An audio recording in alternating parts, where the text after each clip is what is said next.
सकती है और फिर पूरे इलाके पर उसकी हुकूमत हो सकती है। काज़ान ने फ़ौरन अपने आदमियों को जंगल में भेज दिया। वो लोग कई दिन तक जंगल में भटकते रहे, लेकिन फॉरबिडन फॉरेस्ट आम जंगल नहीं था। वहाँ रास्ते बदल जाते थे, दरख्तों के साए अजीब शक्लें इख्तियार कर लेते थे और अक्सर ऐसा महसूस होता था जैसे कोई उन्हें खामोशी से देख रहा हो। फिर एक रात उन्होंने दूर दरख्तों के दरमियान एक अजीब सी सुनहरी रोशनी देखी। वो रोशनी आहिस्ता आहिस्ता हरकत कर रही थी। वही रोशनी थी जिसकी वो तलाश कर रहे थे। जब काज़ान को ये खबर मिली तो उसकी आंखों में लालच की चमक पैदा हो गई। उसने फ़ौरन फैसला किया कि अब वो खुद जंगल में जाएगा। जैसे ही वो जंगल के अंदर दाखिल हुआ, माहौल बदलने लगा। हवा तेज़ होने लगी, दरख्तों के पत्ते ज़ोर से हिलने लगे और जंगल की खामोशी में एक अजीब सा तनाव पैदा हो गया।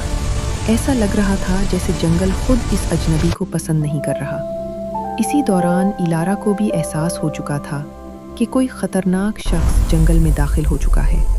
रात गहरी हो चुकी थी, दरख्तों के दरमियान धुंध फैल रही थी। इलारा खामोशी से खड़ी थी जब काज़ान और उसके 3 आदमी आहिस्ता आहिस्ता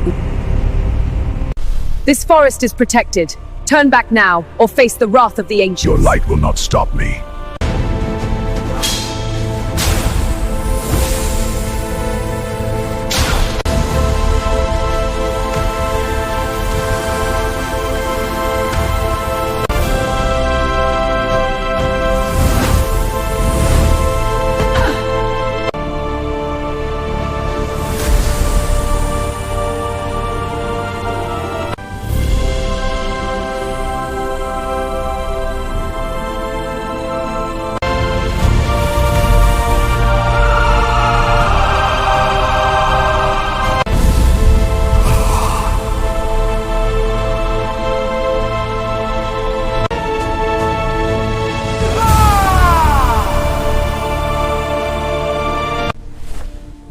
काज़ान समझ चुका था कि ये ताकत जीतने के लिए नहीं है।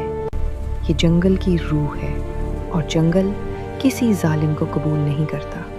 वो खामोशी से पीछे हट गया और अपने आदमियों को लेकर वापस चला गया।